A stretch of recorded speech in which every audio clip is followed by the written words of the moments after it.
The time was 1999. At that time I was playing a lot of Gran Turismo, and I didn't think anything could match up to the graphics and gameplay of what I felt was a near-perfect racer. Well, Electronic Arts and EA Canada had a gem up their sleeve, and when Need for Speed High Stakes hit North American shelves on March 1st, I couldn't wait to get my hands on it. The fourth game in the series was just what I was waiting for.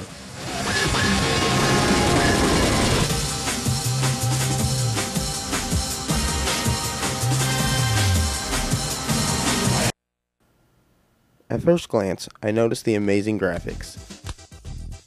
There are reflections on the cars. Now, I know other games like Gran Turismo had done this at the time, but High Stakes did a better job of it. For example, the reflections on the car actually moved, and they would change when you did something like drive into a tunnel.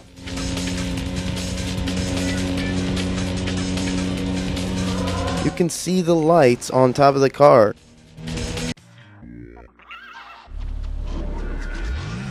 The environments are equally as good, and the beautiful scenery is something different from your normal enclosed circuit tracks with an audience, and they can change from day to night and include weather effects as well.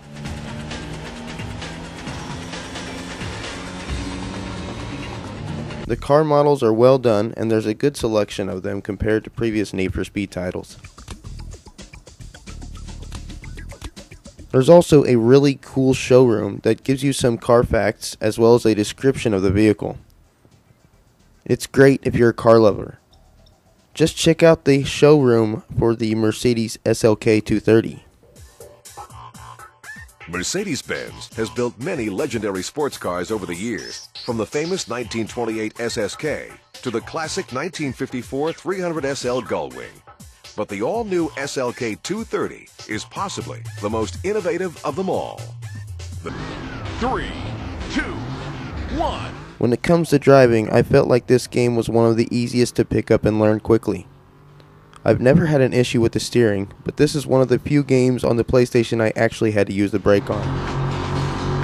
To hit that turn just right, which I seldom do, I think this is a good thing. Why else would you need a brake?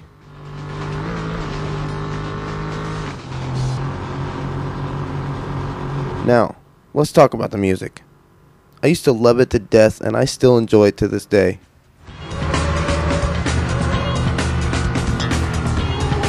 Does it stand up to awesome soundtracks like Need for Speed Pro Street or Undercover?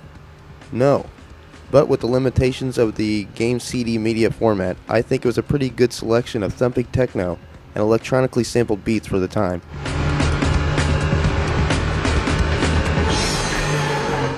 And this could just be nostalgia talking, but I think it fits the whole feel of the game. Either way, I still enjoy the music.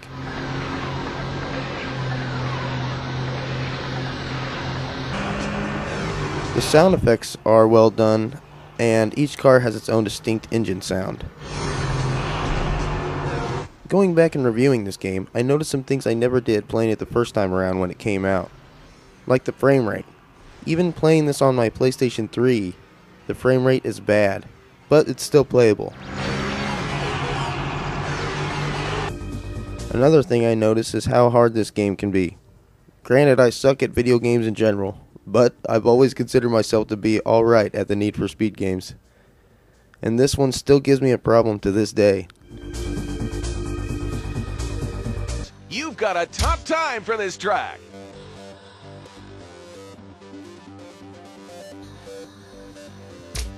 Tournament mode can be quite difficult as you progress. It still takes me a few tries to beat later tournaments, but it's not impossible. Congratulations! You have won the gold trophy! Once you've beaten a series of races in a tournament, you gain a trophy as well as cash to purchase upgrades and new cars.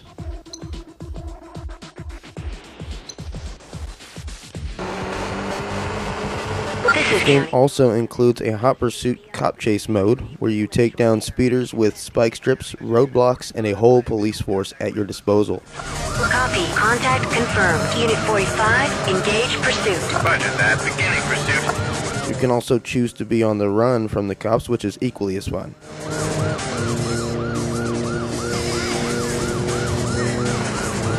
Unit 45. You can even play with a friend, which is a really good way to play this mode.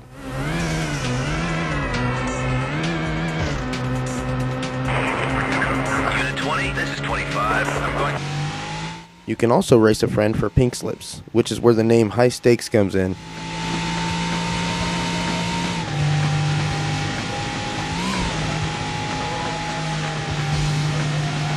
All in all, Need for Speed High Stakes is my very favorite racer on the PlayStation 1, and I highly recommend you check it out if you have the chance. Thanks for watching another Trusty review. I didn't like it at all. Those two games are Modern Warfare 2, Haters Go Hate, and Battlefield Bad Company 2, which sucked shit. Now that I got that out of the way,